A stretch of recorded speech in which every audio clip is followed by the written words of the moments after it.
I'm having a hard time understanding the title for this one. The most gangster grocery store on earth. I didn't know you got robbed at Costco.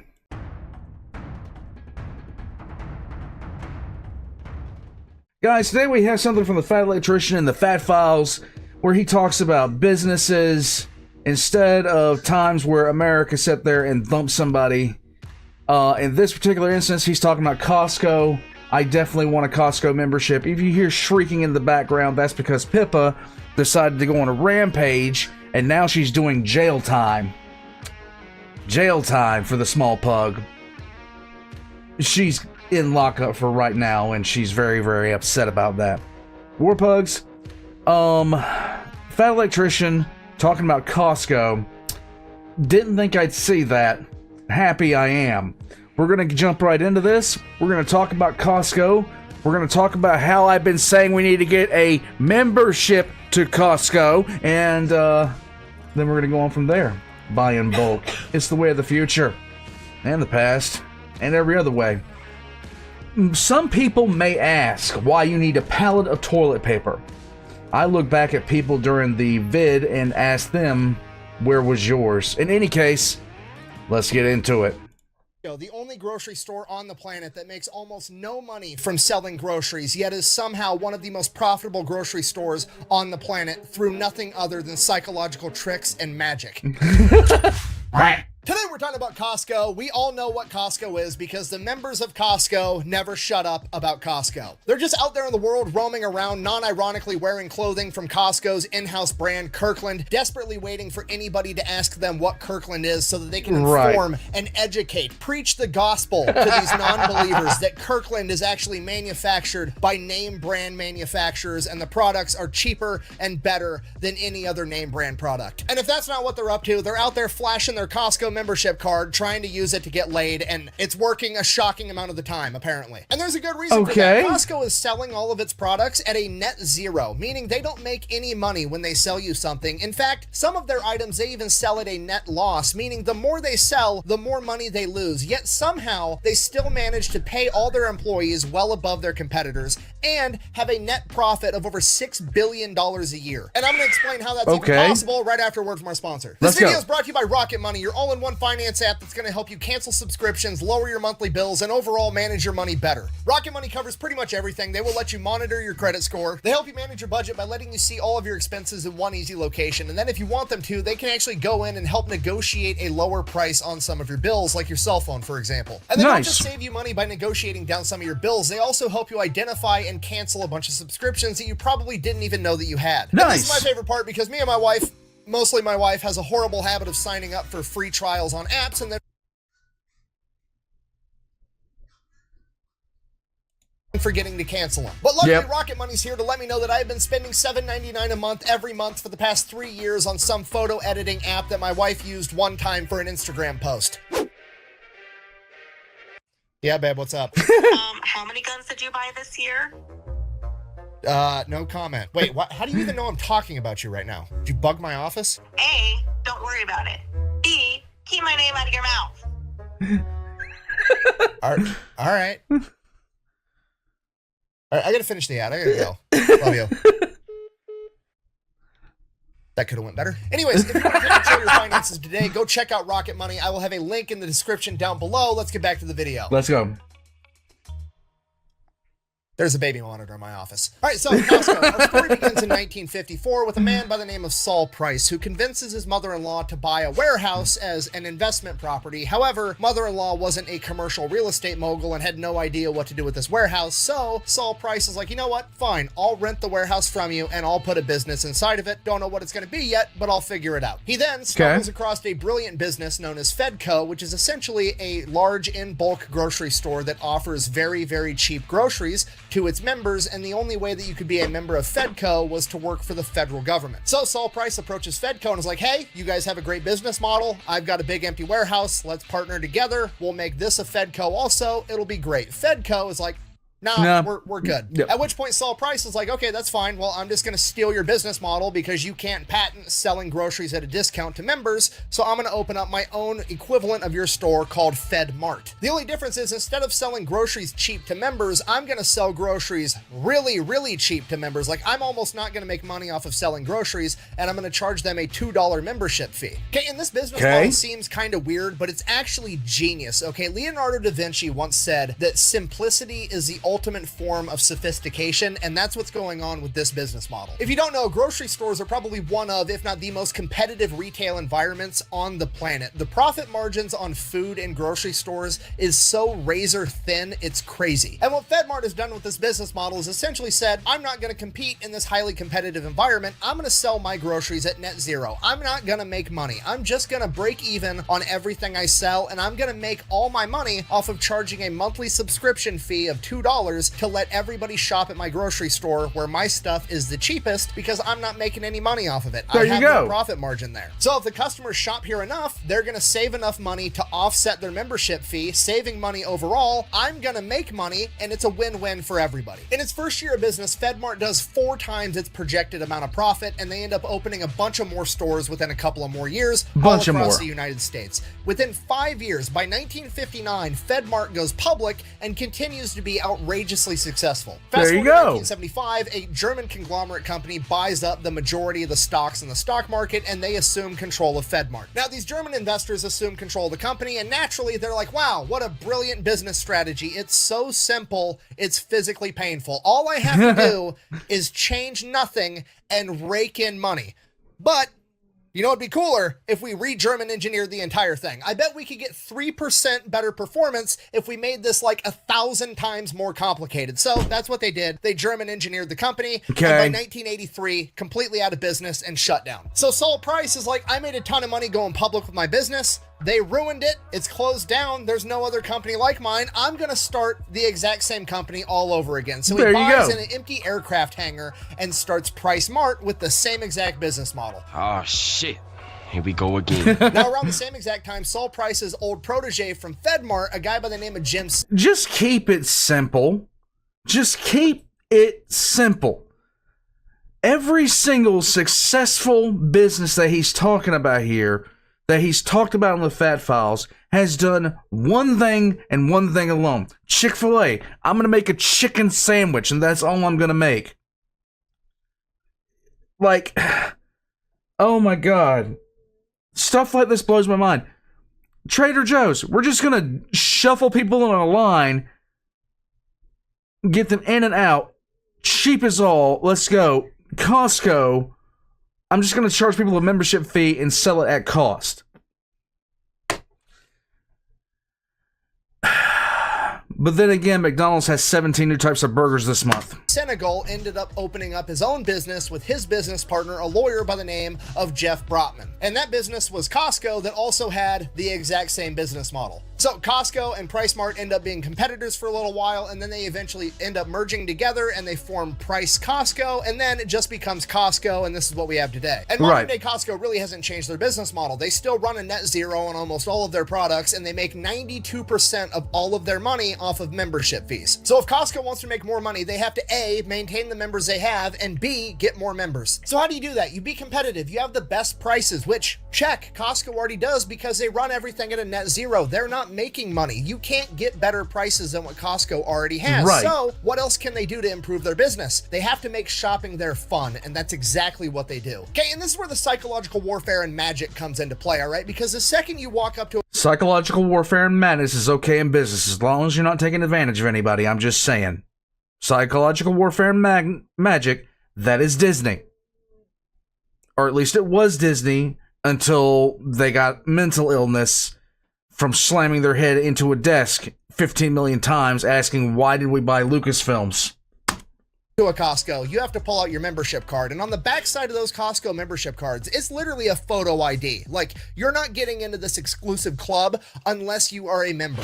Never across the rope. No, but my friends are on the inside. Lose them. Hey, watch it on the bleeder. Okay, so right out of the gate, you already feel exclusive. You feel like a boss walking up to the bouncer at a nightclub and he just opens up the velvet ropes for you and waves you in because you're a member. And the psychological warfare just keeps going from there, right? Because the first aisle that you walk into, by design, is the expensive electronics aisle, okay? Right. You're sitting there, you're looking at like, "Ah, shit, do I need a $4,000 TV? I probably shouldn't. Okay, I'm not going to get the TV." And then you go about your shopping and you think you did a good job, right? They did that shit on purpose because now you think to yourself, oh wow, I just saved $4,000 because I didn't buy a TV the size of my garage door. So now The thing about it is, you'd be stunned at how much research goes in to designing a storefront. The insane amount of research and development and testing that goes into designing storefronts. It's ridiculous. It would blow your mind if you actually knew how much went into that. Now you're like 10 times more likely to impulse buy something else for yourself because you feel like you just saved $4,000. So all of a sudden, that $80 purchase that you're going to splurge on doesn't feel like a big deal. And that is what makes the shopping fun. Within 3 minutes of stepping foot inside of Costco, they've already made you feel like an exclusive member of their club. And they have convinced you that this is no longer a shopping trip. This is a trip where you get to treat yourself. 3 words for you. Treat yourself. And now they're about to turn the entire shopping trip into an adventure because Costco uses what they call the treasure hunt strategy, which basically means Costco is constantly moving around all of their items to different locations. So no matter how many times you go to Costco, you never know where you're going, okay? You're on a constant hunt for the milk, the eggs, the bread, and then you're running across like LED high-speed internet toasters for $80, and you're like, holy shit, I need that. And while that's going on, you've got an army of old women constantly trying to give you samples of food. This is the best thing about Costco. Because you go there for dinner, okay? You can legitimately go to Costco for dinner. It's not pudding. And while that's going on, there's no lull in the action. There's never a delay in the adventure that you're having because Costco doesn't have very many items, okay? Costco, on average, has about 3,700 different items available in one of their stores compared to, like, Walmart that has over 50,000. Okay, this means there's no choices to be made, right? A normal grocery store has an entire aisle of 700 different types of salad dressing. You know what Costco has? A fucking pyramid of ranch. It looks like you're getting the ranch, huh? Keep the adventure moving. But I like having a lot of options. But no, you don't. I know you think you like options, but you don't. People's actions say otherwise. Almost nobody appreciates having options. Watch this, I'll prove it to you. I'm gonna call my wife and I'm gonna very tactfully give her 0 options about where we're gonna go to lunch today. Okay. And then I'm gonna call her tomorrow and I'll edit it in and I'm gonna give her all the options in the world and we're gonna see which one she actually prefers. Let's go. Hello. Hey, guess where I'm taking you for lunch? Where? Mexican restaurant. Ooh, okay. I'll be ready in 15 minutes. All right, love you. Love you, bye. See you in 24 hours. Hello. Hey, I'm hungry. Where do you want to go for lunch? I don't know. You want Chinese? No. Mexican? No. Burgers? No. Italian? Yeah, no. All right, you figure out where you want to go and then let me know, okay? Okay. Okay, fine. All right, love you. Fucking science. Well, the story, whether people know it or not, they actually hate having too many options because it makes you think, and when you have to stop... Don't worry about it. It's fine. Don't worry about it. You're fine. I'll trust you as far as I can throw you. That's okay. You can't throw me at all. So the distance you can throw me is, you know, just non-existent. I know. That's my trust right now. So, if trust is built of something tangible, and the distance you can throw me is non-existent, that means you trust me to infinity and beyond. No. It's too late. You done said it. You pointed Stop out me. and I don't think. trust you. I'm doing it again. I know. You're talking some smack. I know it. think you have to stop, which breaks up the action, right? If you're having sex with somebody, you don't want them right in the middle of it to be like, hey, did you lock the front door? Like, I don't give a shit. Unless there's a velociraptor that kicks down that door, I'm in the middle of something right now, okay? Let's keep doing this. And this is true for like almost everything, right? You think Ice Cube would be one of the greatest rappers of all time if right in the middle of his song, Today Was a Good Day, he stopped and gave you a fucking pop quiz on geography? No, just enjoy the song and listen to it and you're happy. So when you're shopping at Costco, this is an adventure. This is a treasure hunt and there's no thinking and there's no breaks in the action ever. You're having a blast. And if that wasn't enough, the aesthetic of the overall store is absolutely incredible. Remember going to a normal grocery store when you were a kid and your mom couldn't find something and she goes up to the employee and is like, do you have this? And they're like, no, we don't have it on the shelf. And your mom goes, she says the magic words, oh, can you go check in the back? And you're like, the fuck is, what's in the back? What's going on back there? Guess what? Costco, you're in the back, okay? I'm 99% sure that we're living in a simulation and Costco is the spawn point for all of the stuff. I mean, it's gotta be, right?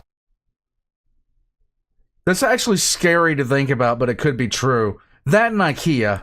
Right? Costco's got like food and clothes and electronics, you know, the common loot, but they've also got the rare shit that you can go find. So when Mrs. Fat Electrician gets sidetracked smelling 15 different types of candles, I'm going on a side quest to find something cool. What am I looking for? I have no idea. I'll know when I find it. Okay, right. Costco's the only grocery store on the planet that you can just wander off and end up finding a signed jersey from Magic Johnson in 2024 when he retired in 1996, okay? You're just looking at it like, what is happening right now? And then you look over and you're like, oh, there's a ring that costs $340,000. And you're just looking at it in your hand like, this literally costs more than the house that I live in. I'm fucking stealing this. And you're like, no, I can't. You put it back and now you feel like a good person and Costco is boosting your self-esteem. So you get done shopping and then you realize you're hungry. You have developed an appetite from adventuring for the past 2 hours and holy shit, Costco has a food court. So you go over to the food court and you're like, you know what? I haven't had a hot dog in 15 years. I'm gonna go ahead, I'm gonna order a hot dog and a soda. They ring you up at the cash register. This is all true. If you've never been inside of a Costco, all of this is true. None of this is a lie. This is the best place on earth. This is like adult Disneyland. $1.50 for a hot dog and a soda, okay? And just to be clear, this isn't like one of the normal little bullshit hot dogs that you like give to the kids at the barbecue while the adults are eating steaks and burgers. No, This is the fucking hot dog that she tells you not to worry about, okay? This is a fucking, you went to a baseball game and got one of those big ass novelty hot dogs, size hot dogs, and that plus a soda with free refills was $1.50. So then, because you're a good person, because you didn't steal that ring, you politely inform the cashier, I think you messed up and accidentally gave me the hot dog for free and that's just the tax. And she's like, no, it's $1.50. We haven't raised the price on the hot dog combo since 1984 when we came out with it because of the principles of the matter. Do you understand how crazy that is? 1984 was 40 years ago, okay? We've had more inflation than that house from the movie Up since then, and they've refused to raise the price, okay? Dollar Tree is now $1.25 Tree, and this hot dog is still $1.50. So then you go home full and happy, but still fascinated by this $1.50 hot dog. So you decide to look into it. How is it possible? Was that actually meat inside that hot dog? What is going on here? And then you Google it and you hear the famous Costco hot dog story, okay? Apparently, the higher-ups at Costco came to the owner, Jeff Sinegal, at this point in time, Saul Price's protege, and they're like, we got to sell this hot dog for more than $1.50. At which point, Jeff said, and I quote, if you raise the effing hot dog, I will kill you. Figure it out. Whatever you're thinking, you better think again. Otherwise, I'm gonna put your head down and I will rain down an ungodly fucking firestorm upon you. I am talking scorched earth, motherfucker. I will massacre you. I will fuck you up. The sheer fact that he made that threat 40 years ago and they still take him seriously today lets me know one thing and one thing alone. This guy had to have been terrifyingly devoted to low hot dog prices. So that's what Costco did. They figured it out in what is probably the most gangster way possible, right? They didn't want to sacrifice the quality of the hot dogs and have just horrible hot dogs. So they're like, you know what? The only thing we can do is to build our own hot dog manufacturing facility, and one of them's not going to be enough. We're going to build two of them, one in LA and one in Chicago, and then we can control the price of hot dogs. And this figure it out attitude doesn't just stop at the hot dogs. When Costco wants something done, they get it done, okay? Here's another example. They wanted to build a new Costco Costco in LA. And here's the problem with that. Getting anything done in the state of California, especially a major city like LA, is an absolute nightmare. California is not rated very well as far as being business friendly goes, and it just takes forever to get anything done, right? You want to put up a new building, you got to have environmental impact studies, all this other bullshit. You got to pay a bunch in fees. It's just a complete nightmare, and it's going to take 20 years for them to put up a 300,000 square foot warehouse. But they had a new rule that due to the housing crisis, they would expedite immediately any projects that had affordable housing. So Costco is in the process of building a Costco in the middle of LA that has fucking apartments on top of it, just so they can start slinging $1.50 hot dogs. What? That's amazing.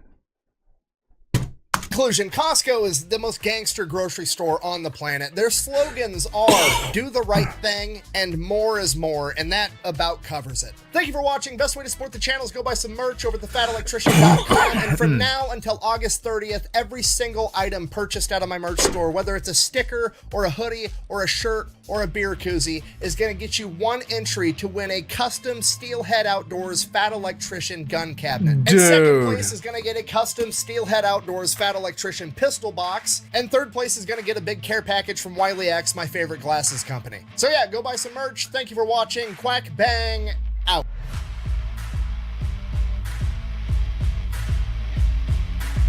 Okay, seriously. Keep it simple. That is like legitimately the #1 business model going forward for anybody interested in starting a business. Keep it simple. Give the person exactly what they want in the best way possible, and you'll be fine. Guys, Costco. Costco, I have been trying to convince people we need to just go get a membership to Costco and buy a pallet of toilet paper.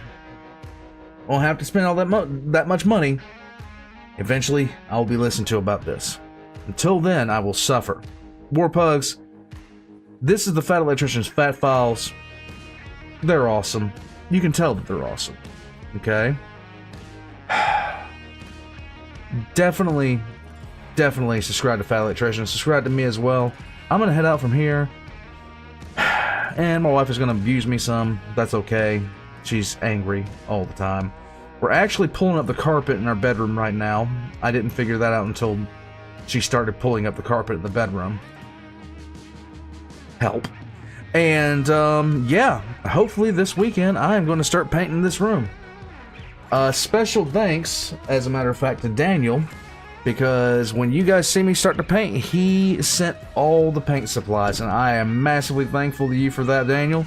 Check the Amazon wishlist down below. I am steadily trying to get things done in the house. And, yeah, if you'd like to help me out, I'd much appreciate it. Until next time, War Pugs, run from the wife. Be afraid. Be very afraid.